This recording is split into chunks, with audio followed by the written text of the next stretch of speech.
রাব্বুল আলামিন সুন্দর করে বলছেন, ইন্নাল্লাহা মা'আল্লাযীনা ইত্তাকাও ওয়াল্লাযীনা হুম মুহসিনুন। জোরে বলুন আল্লাহু আকবার। আল্লাহর পক্ষ থেকে তাদেরকে সাহায্যের ওয়াদা করেছেন। আল্লাহ রাব্বুল আলামিন নাম্বার 2 বলছেন, তুমি যদি আমাকে ভয় করতে পারো গুনাহ মাফ হয়ে যাবে। বিরাট পুরস্কারের সুসংবাদ তিনি দিয়েছেন, যালিকা আমরুল্লাহ আনজালাহু ইলাইকুম ওয়া মান ইয়াত্তাকিল্লাহ ইউকাফির আনহু সাইয়্যাতিহি ওয়া ইয়াযিম লাহু আজরা। আলামিন বলছেন, ওয়া মান ইয়াত্তাকিল্লাহ ইয়াজআল লাহু মিন আমরিহি ইউসরা। নম্বর 5 হলো সফলতার সুসংবাদ দিয়েছেন তিনি, ইন্না লিল মুত্তাকিনা মাফাজান হাদাইকা ওয়া আ'নাবান ওয়া কাওয়াইবা আতরাবা।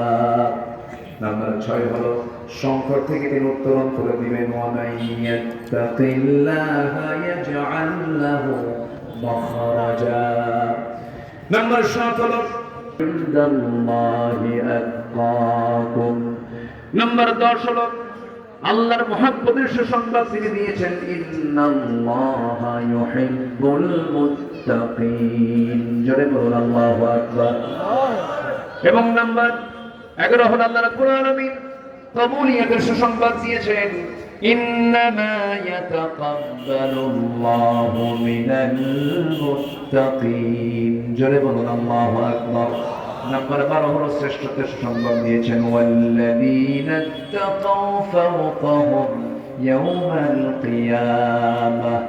নম্বর 13 হলো শাস্তির ভয় থেকে মুক্ত থাকার সুসংবাদ তিনি দিয়েছেন, فمن اتقى وأصلح فلا خوف عليهم ولا هم يحزنون। নাম্বার 14 হলো তুমি যদি আল্লাহকে ভয় করো জান্নাতের বিভিন্ন নিয়ামত আল্লাহ পাক তোমাকে দান করবেন।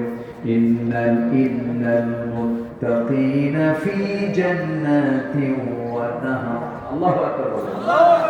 জান্নাতিন ওয়া নাহার, তোমাকে দেওয়া হবে নহর, শরাবের নহর, মধুর নহর, দুধের নহর, পানির নহর। কেউ তো জোরে বললেন না সুবহানাল্লাহ। কয়টা নহর থাকবে বলেন তো? 4টা নহর, শরাবের নহর, মধুর নহর, দুধের নহর, পানির নহর। আল্লাহু আকবার। আমার বন্ধুগণ, আল্লাহ রাব্বুল আলামিন এরপর বলছেন, ইন্নাল মুত্তাকিনা ফি জান্নাতিন ওয়া নাহার في مقعد صدق عند مليك مقتدر। জোরে বলুন আল্লাহু আকবার। নম্বর 15 হলো তুমি বান্দা আমাকে যদি ভয় করতে পারো, আমাকে যদি তুমি একমাত্র ভয়ের জায়গায় যদি আমাকে রাখতে পারো, আল্লাহ বলছেন আমি তোমার জন্য আলোর ব্যবস্থা করব, কোনো অন্ধকার থাকবে না। জোরে বলি সুবহানাল্লাহ। সব জায়গায় আলোকিত করে দিবেন তিনি আমাকে। আমাদের জীবনের সবচেয়ে বড় চ্যালেঞ্জ হলো আমাদের আমল নামায় যেন কবিরা গুনাহ যোগ না হয়। ছোটখাটো গুনাহ আল্লাহ পাক তাকাবে না, আল্লাহ পাক মাফ করে দিবেন। সুবহানাল্লাহ। জোরে বলি সুবহানাল্লাহ। ছোটখাটো গুনাহ থেকে আল্লাহ পাক তাকাবে। আল্লাহ রাব্বুল আলামিন বলেন, ইন তাজতানিবু কাবাইরা মা তুনহাউনা আনহু নুকাফির আনকুম سيئاتكم وندخلكم مدخلا كريما। বান্দা তুমি যদি বড় বড় কবিরা গুনাহগুলো ছেড়ে দাও, তোমার জীবন থেকে আমি ছোট ছোট গুনাহগুলো আপনি সব মাফ করে দেব এবং তোমাকে সম্মানজনক জান্নাত আমি আল্লাহ রাব্বুল আলামিন তোমাকে দান করব। জোরে বলি সুবহানাল্লাহ। বড় বড় কবিরা গুনাহগুলো কি? সাহাবা কেরাম একদিন নবীর সামনে বলছেন, ইয়া রাসূলুল্লাহ বড় বড় কবিরা গুনাহগুলো কি আমাকে জানাবেন। আলা উনাবিয়ুকুম বিআকবারিল কাবাইর, আমি কি তোমাদেরকে বড় বড় কবিরা গুনাহের কথা বলবো নাকি?